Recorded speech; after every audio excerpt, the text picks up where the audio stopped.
Good evening. We are live from a news up here at Desawe Kanda. Also live on 231 on Facebook, DSV channel 279, all across the world on 3news.com. I am Alfred Ocansey. Tonight, the Economic Community of West African States, ECOWAS, is reporting of armed groups attack in Niger, killing several soldiers. Tonight, we're live in Niger to check how the Ghanaian community is faring, the Ghanaians living there in Niger. We also speak to security experts ahead of the ECOWAS meeting tomorrow here in Ghana. Also, the family of slain investigative journalist Ahmed Swale mount a fierce campaign against the presidential bid of Kennedy Ohinye-Japan, who says he's unapologetic about the killing of the Tiger IPI journalist. We hear from the family, and the Media Foundation has been speaking to this. Stay with me. The brother of the deceased will be joining us. Also, the fuel prices are beginning to creep up significantly at the pumps, with some major OMCs already announcing upward adjustments. We'll speak to industry players on the course and what lies ahead. And keep your eyes on the pumps. Tonight, we have a conversation. As always, let's hear from you. You're an integral part of the conversation because you live these experiences that we're talking about and how fuel prices impact on our daily lives. The hashtag is Ghana Tonight on Facebook and Twitter. Let's get talking.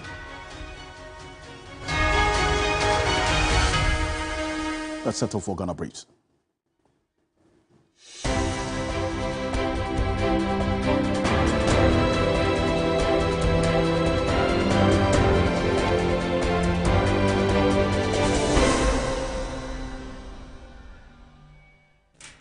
A 17-year-old washing bay attendant, Samuel Boateng, has died after allegedly being assaulted by two police officers at Mamaso in the Birim North District of the Eastern Region. Family members of the deceased are demanding justice and for the police to release the body of the teenager to them. The whole Ghana, IGP, na swat say, sa enemy ana sa. I want the IGP and authorities to explain if that is how the law works in Ghana.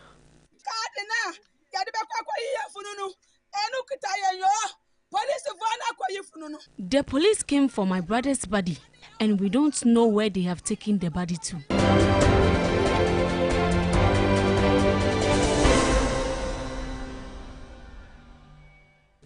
Government has received a huge backlash for implementing the sport betting tax, but for flag-bearer aspirant of the new patriotic party Kennedy Japan, government should have allocated more than 10% of earnings, describing betting as a baseless venture for the youth.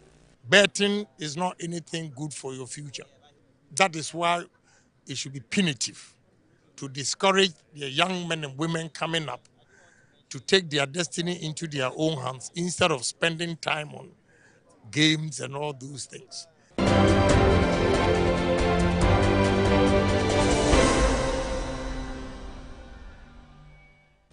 ECOWAS is reporting of an attack by some armed groups in the Republic of Niger, which has led to the death of several Nigerian soldiers.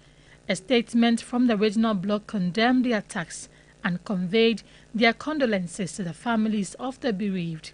It used the opportunity to reiterate its position that the leadership of the military in Niger restores constitutional order and focus on the security of the country, which has become increasingly fragile since a coup last month which deposed Mohamed Bazoum.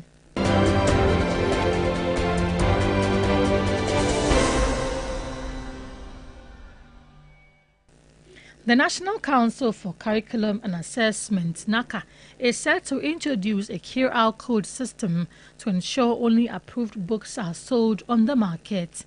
The Director General, Professor Edward Appiah, who made this known during an inspection of selected schools in Accra, hinted of plans to ban sole authorship of books in order to bring sanity into the system. We are coming up with QR codes, which will be on all approved books, so that anybody who buys, you can just scan and then you'll be able to know the book, whether it's approved, the details, the day it was approved, the quantity in the circulation. One of the things that we are even trying to do is to avoid sole authorship. We think that for the textbooks to be enriched, you need to have more than 2 or 3 authors.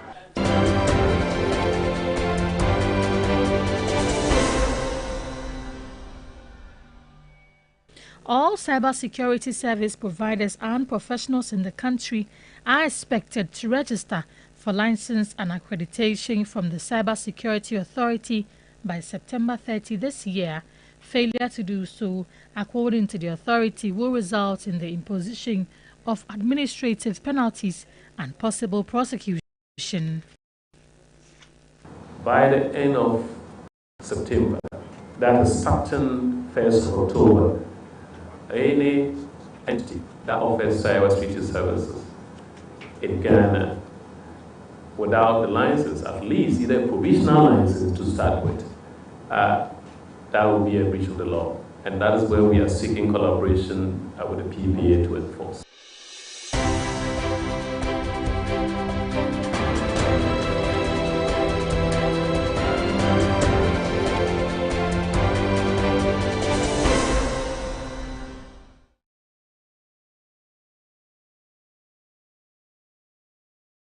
Well, there's more news on 3news.com. Make some time and visit 3news.com. Keep your eyes on this, the price board. This is just one of the price boards of the major oil marketing companies in this country. Specifically, I'm talking about GOIL. And a number of you have shared this increase in petrol prices, which took effect today. Today is the beginning of the second pricing window in the month of August, by the way. So this is what we've seen. Petrol selling at 13 cedis 50 pesos and diesel selling at 13 cedis 90 pesos per liter. Now, if you want to know how this is impacting on you, multiply this by 4.5%. You get how much you're buying a gallon of petrol and diesel now. So if you do the multiplication for instance, for petrol, you are now buying petrol, 1 gallon of petrol for about 63 Ghana cedis. 63 Ghana cedis. That's how things are looking like now. And you know that when fuel prices goes up, it affects almost everything on the market. So if you do the multiplication, you know. But look at this, right? Prior to this increase, a liter of petrol was selling at 12 cedis to 95, and same as diesel, 12.95. But then, even before this pricing window today, for those of you who are very observant, you saw that there was an increase in the prices at the pumps on Friday. Even before this second pricing window, the OMCs increased the prices at the pumps. And then it led to this. Now, there are fundamental questions that are being raised about how this Gold for Oil program, the evidence of the Gold for Oil program, on the pricing of petroleum products at the pumps, because as for you and I, consumers, we want to see the evidence. We want to see whether indeed the gold and the money that we are using to purchase consignments of petrol and diesel under this Go for Oil program is actually impacting on the prices at the pumps. These are the fundamental questions that experts are asking. But if you look at how things are playing out, the information that we have from our sources at the National Petroleum Authority, NPA, is that since the beginning of the Gold for Oil program, from January to date, we have received a total of petrol and diesel cargoes, 17 of them, 17 petrol and diesel cargoes delivered under this Gold for Oil program. Total diesel cargoes delivered is 9 from January to date. Total petrol cargoes delivered, 8. Total metric tons of diesel delivered, 327,724 metric tons of diesel delivered under this Go for Oil program. And then for petrol, 277,677. In fact, what we are hearing from our sources is that another diesel cargo is currently the Anchorage, getting ready to offload. Now, so if we are getting these volumes, is it enough to have any fundamental or as to a significant impact on the prices of petroleum products at the pumps? Because guess what? when fuel prices begin to see this upward adjustment, you know what's going to happen. There's cascading effect. Everything else is going to feel it, including inflation. And when inflation goes up, policy rate goes up, then you also see the reference rate going up, and then cost of credit, your loans, you're going to pay more, and everything else. So we're keeping an eye on what's happening at the pumps. We get some questions to the NPA to help us with some answers to exactly what's going on. But we hit the streets earlier today. Take a look at what the drivers told us.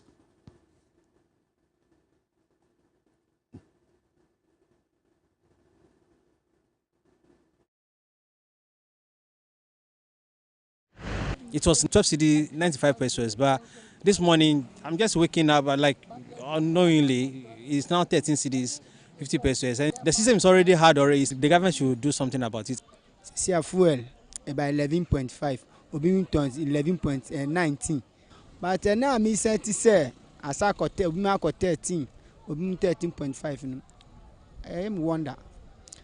Say yes, we are not a and I do my issue, fuel na issue. I say about issue about fuel. Emma Croye Dean. Because we find Emma called charging for no more about fuel. I say on share no more fuel, so on to me you sure. Almost fuel in one place. We are trying small to do something, but you can't depend on the petrol and the government alone. I do the increasement on my petrol number for my. They are coming to increase fuel. Like they have to alert us because we didn't know that they are coming to increase fuel. If the fuel increment come like this, I think last month they increased it. This month, this is the second time they have increased the fuel. It's 95 pesos, but this morning I'm just waking up, like unknowingly, it's now 13 cedis, 50 pesos. And the system is already hard already. The government should do something about it. See, fuel about 11.5, Obi tons 11.19. But now me said to say, as I got 13, Obi 13.5.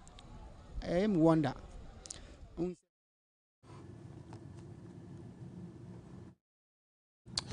Well, so that's what's happening, indeed, the reactions to this. And if you look at the margin of increase, it's about 90 pesos per litre, and that's quite significant, to say the least. So stay with us. We've got to do a lot more of that. But coming up next here on Ghana Tonight, the family of the slain investigative journalist Ahmed Swale is mounting a fierce campaign against the presidential bid of Kennedy Agyapong, who says he is unapologetic about the killing of the Tiger IPI journalist.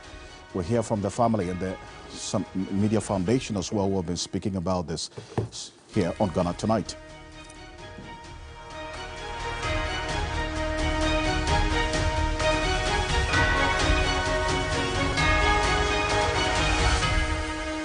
Earlier today, the Member of Parliament for Asin Central and flag bearer aspirant of the MPP, Kennedy Agyapong, was in the studios of TV3 and said that he is not apologetic about the killing of investigative journalist Ahmed Swale. He spoke earlier to my colleague, Roland Walker.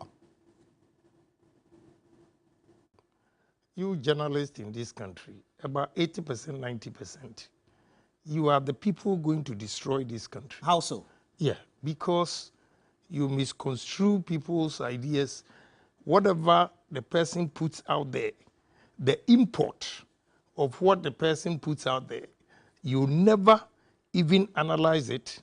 You only take just a second of a statement made out of the whole statement, let's say 8 minutes.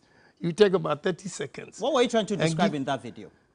Yeah, and I still maintain it because I will not come here today and tell you that I want to be president and therefore what is the truth, I'll say is not the truth. It is. He's a bad guy, or he was. And let me tell you, if you don't have the evidence, Anas used them. How did he use him? Good. All those people that Anas destroyed with his videos and everything, Anas never showed his face, except this guy. This guy was bold to set everybody up. I have a lot of videos. Gentlemen, if you have time and you come to my house, I'll show you all the videos. There's not, with the exception of the Ivorian videos that I have that you see Anas's face after the interview with the Ivorian ministers that he was entrapping. All the entrapment, it was Ameswali who was sitting down with some fake Arabs who were saying that they were from the family of Sheikh Atani. So until a video comes out, you will never know that is an us. Well, so that and many other things Kenneth Japan said, including a point about paying the fees of Ahmed Swale. But Ibrahim Kamilu Tahidu is a brother of the late Ahmed Swale. He's joining us on Zoom for a conversation on this session by Kenneth Japan. Thank you so much, Ibrahim Kamilu Tahidu, for time here on Ghana Tonight. You've heard Kenneth Japan.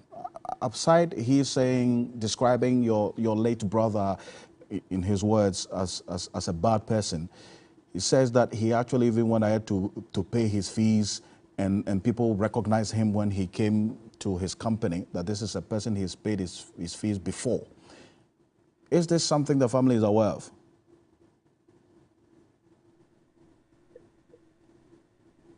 I think this is not the first time we are trying to let Kenneth Japan know that he has never spent a pesewa on our brother, and he should desist from that, making such statements. But I don't know why he keep mentioning that wherever he goes. Also, we heard Ken trying to disassociate himself from the incident. And I don't see how that can be done. When you sit on your TV, show public, and to your incitement, people adhere to that and did your bidding. Then you come back to tell the nation you are not involved. How is that possible? You can bear me witness.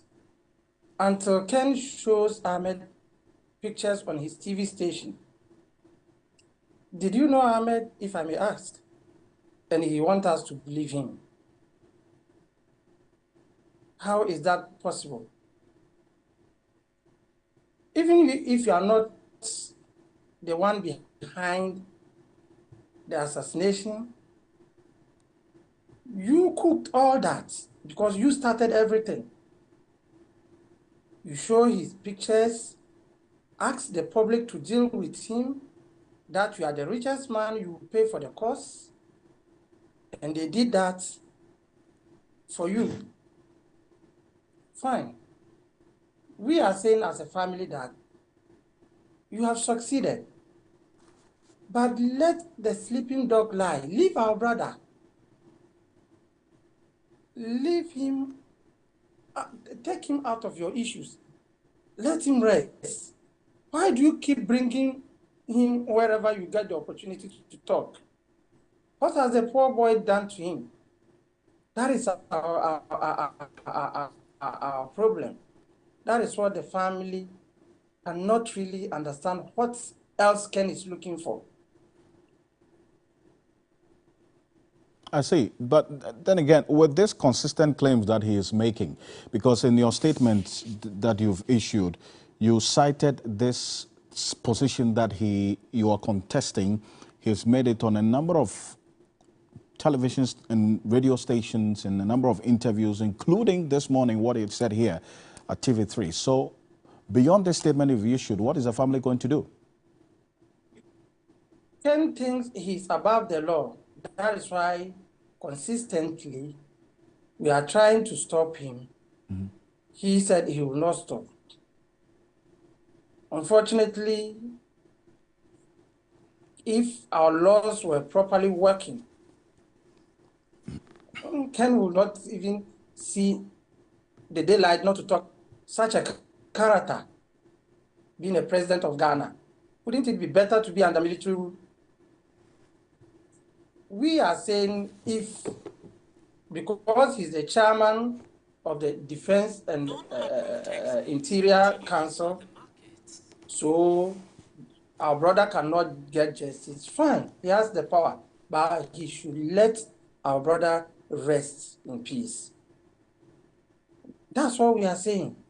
And if we say this, are we asking for so much that he cannot listen to us because he's powerful or what? Again, Ken has said that he paid 1,500 for our brother's school fees. When did that happen? Which year? Because the family is saying we took absolutely care of everything concerning him. We are not rich, but we paid for his school fees. We took care of him until he completed his school. We are challenging Ken to come out with any evidence that he has, if he has ever paid anything to our brother. I see. Please leave us alone. In fact, we are still in pain. We are still mourning our loss. You should not add. But what's the latest briefing that you, the family, you've received from the Ghana Police Service concerning the investigation into Ahmed Swale's murder? In fact, we don't have anything from the police, because I think the last time we heard from the police was when this new IGP took over. He communicated with us, telling us he will do all he can to make sure he gets the people. But up to date, no single person has been arrested. Nothing new is going on. And as a family, we are not surprised. With Ken in charge, how can investigation go on? When the same people are telling us Ken is a suspect, that's one. The same Ken is the chairman of their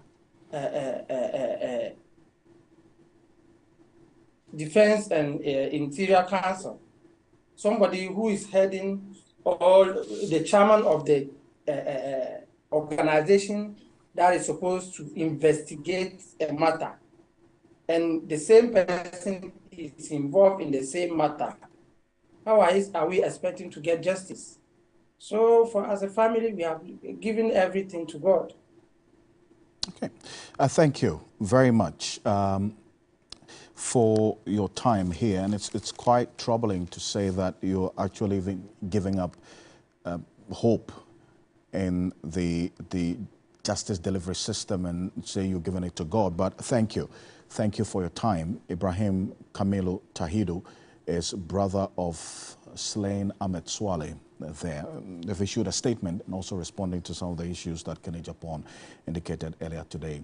And we would have to apologize for those of you who are also drawing our attention to the situation on Facebook. We're fixing it to be able to stream live on Facebook. Apologies for that, but it's still live here on Ghana Tonight. Coming up next, the Economic Community of West African States is reporting of armed groups attack in Niger, killing several soldiers. Tonight, we go live to Niger to check on how the Ghanaian community, the Ghanaians there living in Niger, are faring. We have a security expert, Colonel Festus Wabwaje, is joining us tonight on matters arising in Niger. Stay with us. We'll be back shortly.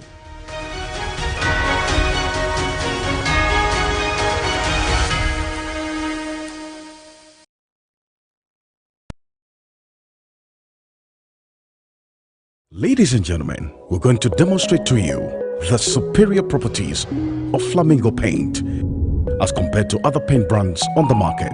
We take equal quantities of Flamingo paint and this ordinary paint. We then dilute them with water. And now, let the test begin. The gentleman on the left is going to apply the ordinary paint, and the gentleman on my right will use the Flamingo superior paint. As you can clearly see, Flamingo has the obvious better hiding.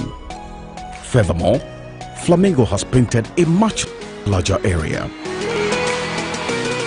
You know, one bucket of Flamingo paint is equal to several buckets of any other paint brand on the market. Flamingo paint is made with superior formulation to give superior durability, superior hiding, superior coverage. Flamingo paint, simply superior. Everybody knows Acrobato. And if you know Acrobato, it means you know M-Punch Homeopathic Clinic. M-Punch Homeopathic Clinic is my pillar. Let's hear what others are saying about M-Punch Homeopathic Clinic. Who will be careful M-Punch one?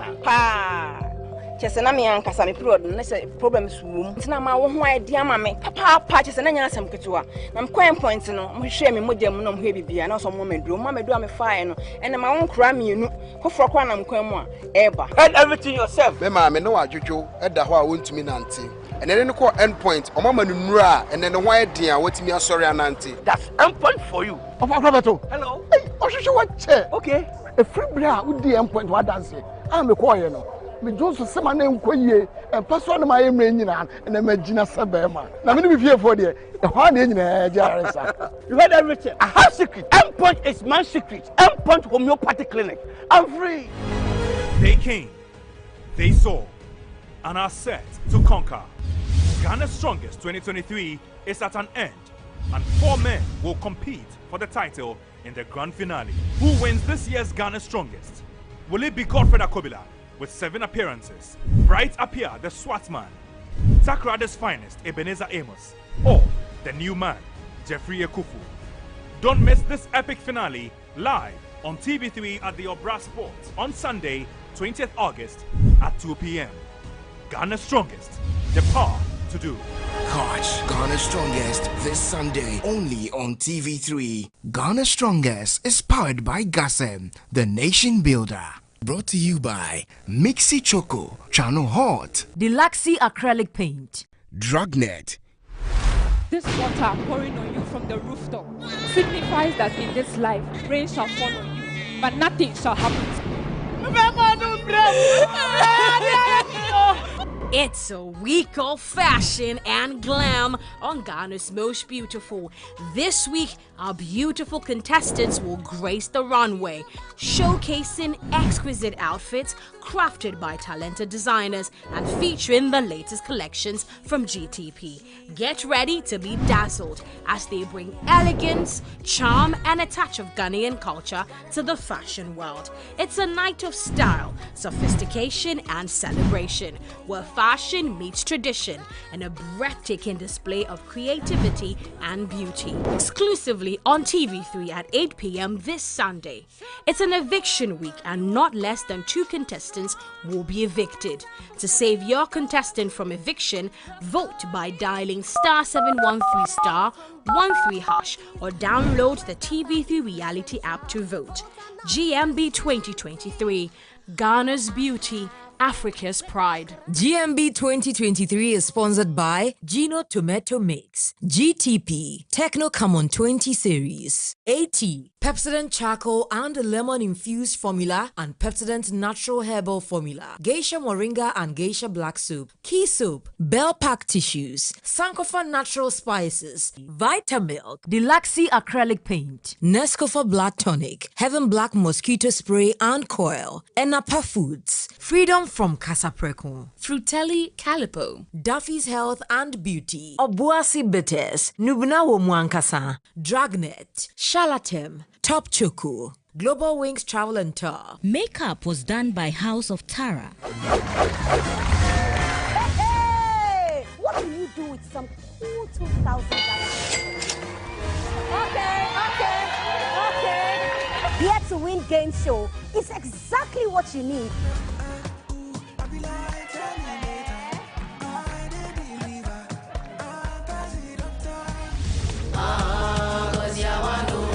It's the only game show where you are already rich before you begin to pay. Every week, 2 lucky people stand the chance of winning money. All you have to do is go through some quizzes and fun games. Somebody from Peru is called Perusian. Whatever you say, you have to be proud because your family people are watching you. Somebody from Madagascar is called Malagasy. Correct! Okay, let's go. It's you that will tell me let's go. You are not even winning. Okay. Hold the stand and jump to fasting. Amazing. Jump go. Jump go. Ayikwe Ama. Be proud. Okay. First of all, is Ayikwe supposed to be a man or a woman? Put it on your forehead. Ayikwe. Be a part of this game show right here on TV3 and take home some cash.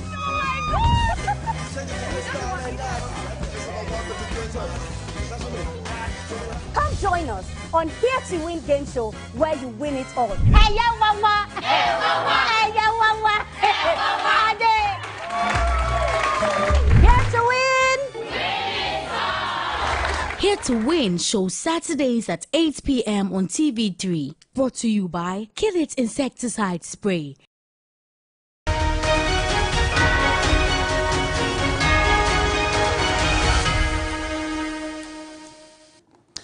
Welcome back. This is Ghana Tonight. We're live now. The Facebook challenge has been fixed. So we're live on Facebook, on TV3 Ghana, on Facebook, also on YouTube as well, on TV3 Ghana.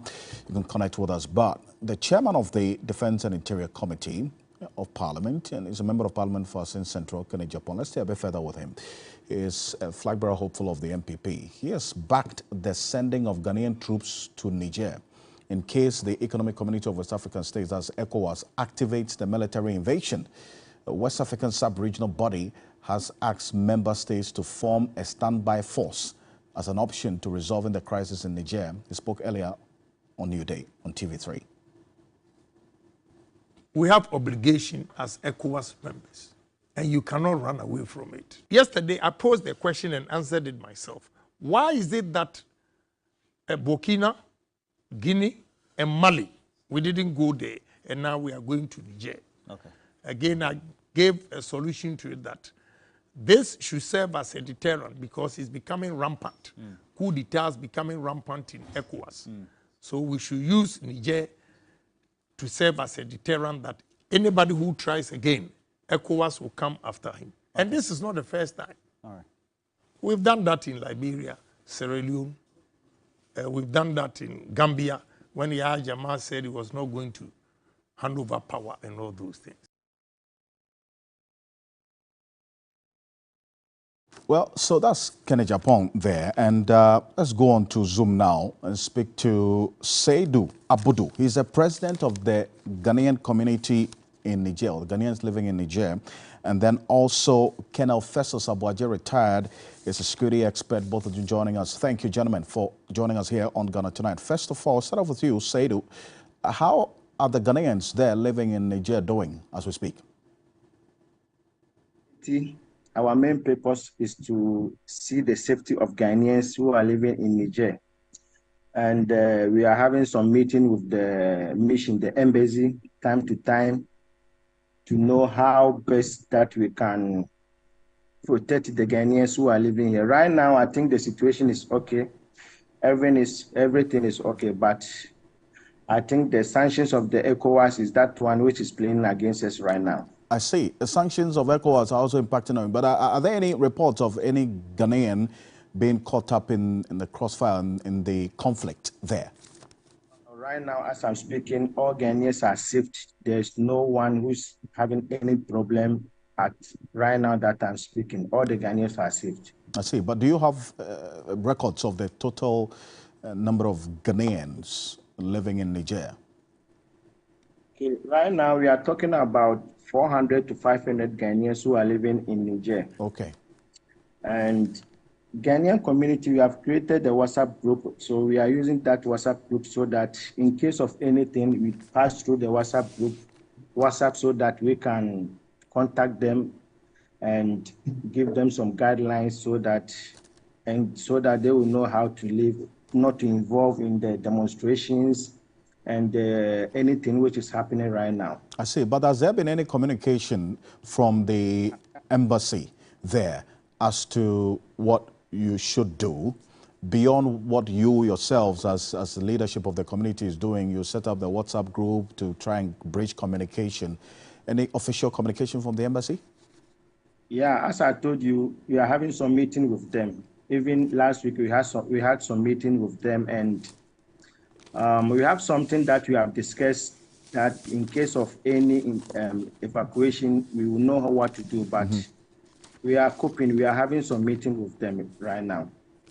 I see. That should be some good news in there. But you see, the other concern that has always come up now is deliberations on the possible implications of ECOWAS choosing the option of a military intervention in Niger. For you, the Ghanaians living there, what would you say to our government as it deliberates on whether to contribute troops to ECOWAS or not? Right now, we have some of the questions I cannot answer, but I'm not sure the ECOWAS intervention will come. I'm not sure. So we have some of the questions I cannot answer because they have advised us not to involve in the political side. So our main problem is to know how to communicate with the Ghanaians, so that how to advise them not to involve in anything which is happening right now. One thing that we have to know is if there is any intervention, it's not only Ghanaians, because we have so many foreigners here. We have Nigeria, we have Beninois, we have so many foreigners here. So if ECOWAS is going to use force, I think the foreigners who are living in this country, then we are going to have a big problem because they are going to attack us. That one is for sure. That's concerning, to say the least, that you stand the risk of being attacked if ECOWAS chooses the option of a military intervention. But Ken Officer Sabuaji, you heard Kenny Japong earlier. He's the chair of the Defense Interior Committee of Parliament. We understand yesterday there was a crucial meeting ahead of the meeting tomorrow of the security chiefs of ECOWAS. And his point is that we have signed onto treaties and we are a key member of ECOWAS. And so we are obligated, sort of, to contribute troops. Is it that Ghana doesn't have an option in this? ECOWAS. Ghana is a member of the African Union. Ghana is a member of the United Nations. In terms of international law, within the framework of subsidiarity, the responsibility for the maintenance of global peace and security rests with the Security Council. So an ECOWAS decision per se is not the ultimate decision. And that's why in the communique of the 10th of August, ECOWAS requested the African Union and the UN to endorse its decision. On Monday, the information out there is that when the AU Peace and Security Council met, they could not arrive at a consensus. They were divided. In other words, Africa is not fully in convention. And that is the only reason why the PSC did not arrive at a consensus. And if we go by international law, and AU does not endorse the ECOWAS decision, then the legality and the legitimacy of that decision suffers. Then we'll go to the Security Council, more pertinently, because the intervention in Niger falls squarely within Chapter 7 of the United Nations Charter. Regional arrangements. But regional arrangements need to get the sanction of the UN under Chapter 7 for anything that we call the use of force. And the Niger intervention is to use force to restore democracy. My calculation is that Russia will veto any proposition for the UN resolution that says that it endorses the ECOWAS decision. China may abstain. Then we come to the A3, which is Ghana, that's the Africa 3 on the Council, Ghana, Mozambique, and Gabon. Granted that Ghana votes for it, it's not very likely that Gabon and Mozambique will vote. In other words, all the calculations are that the 9 that must vote for this resolution in the UN Council may not pertain or may not obtain.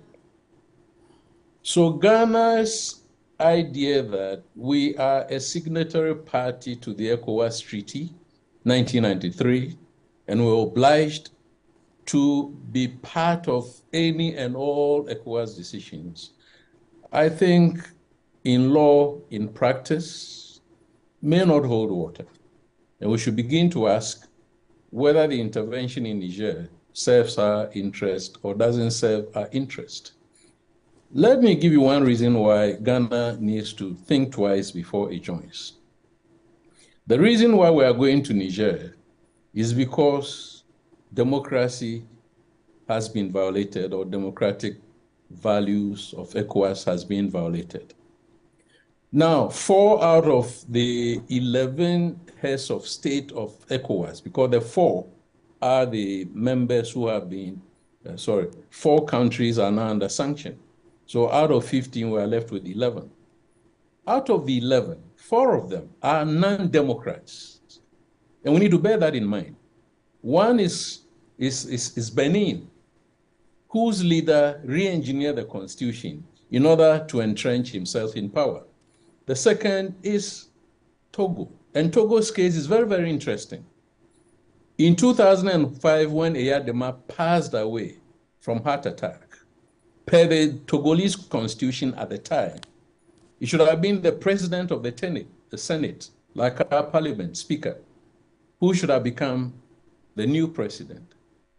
The high command of the Togolese armed forces installed Faure Nyasimbe as the president.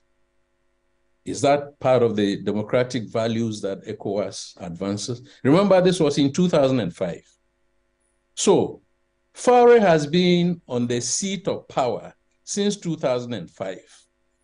Then in 2015, when it was time for him to leave, he re-engineered the constitution and then extended his stay in power. And he's still the president of Togo. Then go to Ivory Coast. Ouattara was at the center of the civil war, the one around which our late former president said, Zulfiasa. So Ouattara has been in power since 2011. When it was time for him to leave in 2020, he also re-engineered the constitution. Now he's going to serve another 2 terms, which take him to 2030. Then you go a couple of months ago in Senegal. Macky Sall was fighting with Abdoulaye Wade. You recall, all of us would recall. Macky Sall said, oh, I'm a Democrat. When I come to power, I'll serve my term, then I leave. Now Macky Sall comes, his term is over, or will be running out very soon. Then he says, no, I'm also changing the constitution to start a new set of terms. So how can non-democrats be part of a decision to go and restore democracy? This is what I'm beginning to call the just cause or the unjust cause for this conflict. The cause for going to war in Niger is not just. And under international law, all conflicts must have a just cause. So Ghana should look beyond just the letters in our constitution. It must also look at the spirit, the precedents, the history, and the morality of going to war. Because war, is known to be an immoral activity. Indeed. But there's nothing worse than going to kill human beings for the sake of political power. Unfortunately. But we've received a statement from the ECOWAS earlier today about something that had happened in Niger, Kenal. And I'm going to seek your thoughts on it. That just put portions of the statement on the screen. It says that ECOWAS has learned with sadness various attacks by armed groups in the Republic of Niger that has led to the death of several Nigerian soldiers. ECOWAS condemns these attacks and conveys its deepest condolences to the people of Niger and the families of the soldiers who have lost their lives. And it continues that it will call on the CNSP military leadership in Niger to restore constitutional order in order to focus on the security of the country that has become increasingly fragile since the attempted coup d'etat against the democratically elected President Mohamed Bazoum. And bear in mind that there's a crucial meeting tomorrow of the security chiefs of ECOWAS. In fact, it's to Thursday and Friday here in Accra, Kenal. And you heard the Ghanaians in Niger as well. With all what's happening, they say if ECOWAS decides to intervene through the military, they stand the risk of being attacked. How concerning is this to see? It's very much the risk that we need to address our minds to. Because all wars entail very significant levels of risk.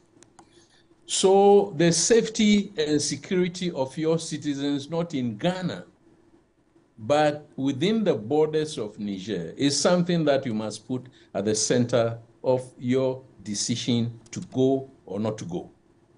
And we have the history of what do you call it? Of Liberia. You recall we went there because there were Ghanaians whose lives were in danger, other ECOWAS citizens, and we're going to, extricate them or evacuate them. Of course, we know now that was a ploy to get our sacks stuck in Liberia. So that is an existential threat. The moment the balloon goes off, that ECOWAS has entered Niger, it's very likely that the Nigerian citizens will be targeting ECOWAS citizens. And even if ECOWAS manages to win a very quick victory, it does not rule out the possibility that some ECOWAS lives might be lost. Now, that is also part of the humanitarian crisis. This morning, a station called me. I cannot recall, because they thought that I was the MP. They were looking to talk to Honorable Avocat, that in his constituency, there are reports that Nigerians are now flooding into Ghana. And I said, no, I'm not. I'm Kenela Boaji. I'm not, So already, out of the fear that ECOWAS might invade, the citizens are leaving Niger. And where are they going to? They are not going into the Atlantic Ocean. They are coming into the Guinea coastal states. That humanitarian exigency is not in our national interest. The trade is already suffering. The trade in onions, trade in cattle, trade in goats, and so on. These are things that we must begin to look at, or we should be looking at. Right. But more importantly, the security risk. The risk that if the intervention does not achieve a very quick outcome of just unseating the CNSP, the National Council for Safeguarding the Homeland, then it's going to undermine the cohesion or cohesiveness and the capacity and integrity of the armed forces of Niger. In other words, when you weaken the armed forces, you then create conditions for the terrorists to thrive in there. Kind of, first of all, I appreciate it. But Seydou Abudu, finally, before I let you go, tell me about the access to food, water. By you, the Ghanaians living in Niger, how easy or difficult is it for you? The situation is calm and we don't have any problem. We don't have any problem right now concerned about food and the rest. But if the ECOWAS can take the sanction out, I think it's going to be very good, because now all the borders has been closed. Many Ghanaians are trading with the onions, and many of them, they cannot cross the border, and many onions are getting spoiled. So this is a big problem to those who are trading in the onion. So that one is a big problem. The borders that they have been closed, it's a big problem to them. If there is anything that our leaders can do, they should try their best and take the sanctions out, so that if there is any peace talk, they can go through peace talk. I think it's going to help all the people who are living in there. Important call. Seydou Abudu, I thank you so much for staying up indeed to join us, because I understand that it's almost midnight in Niger. You're 1 hour ahead of us. Thank you, Seydou Aboudois. He's the president of the Ghanaian community in Niger. To you, Colonel Festus Obuaji, thank you so much for your expert analysis of the situation there. Colonel Festus Obuaji is a security expert. Thank you so much for your time here on Ghana Tonight. And coming up next, as I indicated to you earlier, fuel prices are beginning to creep up significantly at the pumps, with some major OMCs already announcing upward adjustment. And that is concerning, to say the least. If you go to the major OMCs, talking about Goyle, Shell and others, you're seeing petrol selling at 13 cedis 50 pesos and diesel selling at 13 cedis 90 pesos. That's up from the earlier price of just about 12 cedis 90 pesos. So it's almost 1 cedi increase per liter. So about 90 to 93 pesos per liter increase. Now, if you want to understand how that impacts on a gallon of petrol, as we indicated, you multiply this 13.5 by 4.5. So this was the initial price, 12 cedis 95 pesos, and then it's been increased now to 13 cedis 90 pesos for diesel and 13 cedis 50 pesos for petrol. But you're spending now about 63 cedis on a gallon of petrol and almost 70 cedis on a gallon of diesel. Now, Duncan Amoah is the Executive Secretary of the Chamber of Petroleum Consumers, COPEC, joining us. Duncan, thank you for joining us here on Ghana Tonight. First off, so you have consumers raising fundamental questions about the evidence of the impact of this Gold for Oil program. Have you been able to see that or detect any significant impact of this G4O on the prices of petroleum products at the pumps?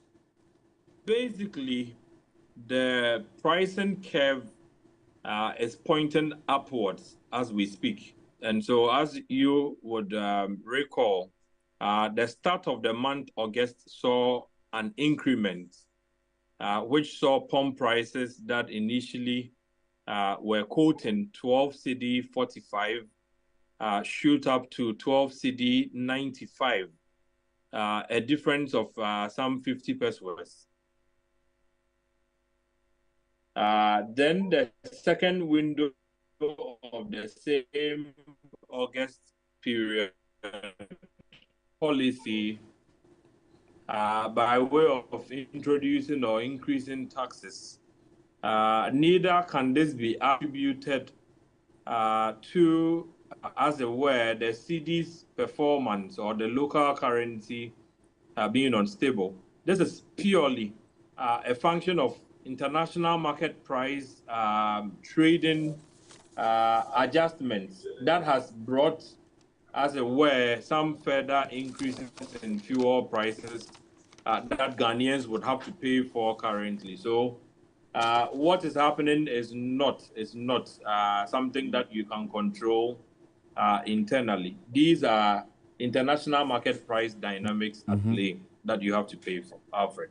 I see. Duncan, thank you so much for time here on Ghana Tonight. And let me just put it on record that the questions you're asking about the impact of this Gold for Oil program on the price of petroleum products at the pumps, tomorrow, the National Petroleum Authority, we're going to put these questions to them to get a clear understanding of whether there's been an impact of this Gold for Oil program on the price of petroleum at the pumps and how much we've been spending on this. It's important to get all of that information. But before we go, the staff of defunct GN Bank, they're demanding the restoration of the license of GN Bank. Let's hear from the leadership of the over 3,000 staff of the defunct GN Bank, who addressed the press earlier today. The receiver of the bank, the receiver of GN Savings, has been very lackadaisical and sluggish in safeguarding these assets. We recognize that the bank was faced with some liquidity challenges at certain points as a result of delays on the part of borrowers to settle their loan obligations on time. But a substantial portion of this credit default were due to the government's inability to honor its obligation to most of our customers who have executed jobs for some state institutions. We therefore passionately appeal to the President of the Republic to intervene by using his executive powers to urge the Governor of Bank of Ghana to restore the operating license of GN Savings. So let's go on Zoom now. Professor John Gachi is the Dean of the University of Cape Coast Business School. Professor Gachi, we've been focusing on the financial cost of this banking sector cleanup. This is the social cost with over 3,000, this is just GN Bank staff who have been rendered unemployed as a result of this situation. What has to be done in this instance in looking at the social cost of this particular financial sector cleanup that we saw?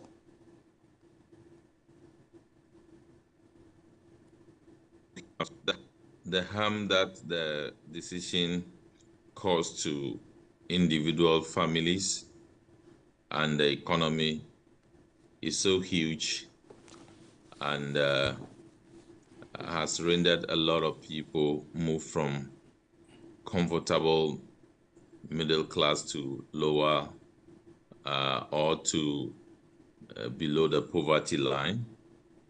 As some people have actually engaged on a journey of some people have developed health conditions, and the decision was not taken considering the entire economy before it was taken. The decision was not sound, so to say. But I wonder how the Bank of Ghana can restore the licenses of those banks, and in particular the GM Bank, because any attempt to do that will come with compensation and many other issues. And I believe that can only come from the courts. So as it is now, I'm not sure that will be done. And but I'm sure that will be done one day and very soon to come. So for these people, over 3,000, at least in the case of GN Bank, what will be the remedy for them?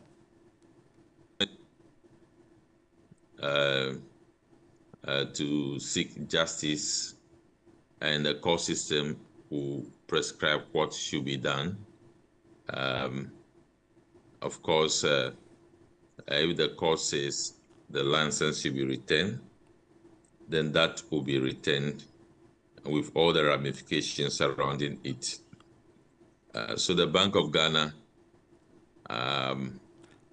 has actually engaged in something that will be very catastrophic in the near future, because there are processes laid down to follow to revoke license of an institution. And so if those processes are not followed, they are not followed. It's just simple that you refuse to pay liabilities to the bank. You refuse to pay contractors who took money from the banks. And so long as they are not be able to pay for about 90 days, the Bank of Ghana will call for those loans to be crystallized into non-performing loan. And that will be eaten into the capital of the bank. Of the banks. And the capital will be eroded. And the Bank of Ghana will come out and say that you don't have capital to operate. So it's very simple. So is it true that the government of Ghana owe contractors who took money from that bank? The answer is yes. Did they pay? No. Why didn't they pay? And why that was not considered in the decision that led to the collapse of financial institutions? Yeah. So we have a huge problem ahead of us. And but I believe there will be justice for some of these banks, and that justice will have repercussion on the way the economy run, that will have repercussions on the standing of the Bank of Ghana. That Professor John Gachi, appreciate your time. Thank you very much. He's the Dean of the University of Cape Coast Business School. I want to say thank you so much for staying with us here on Ghana Tonight. Join us same time tomorrow.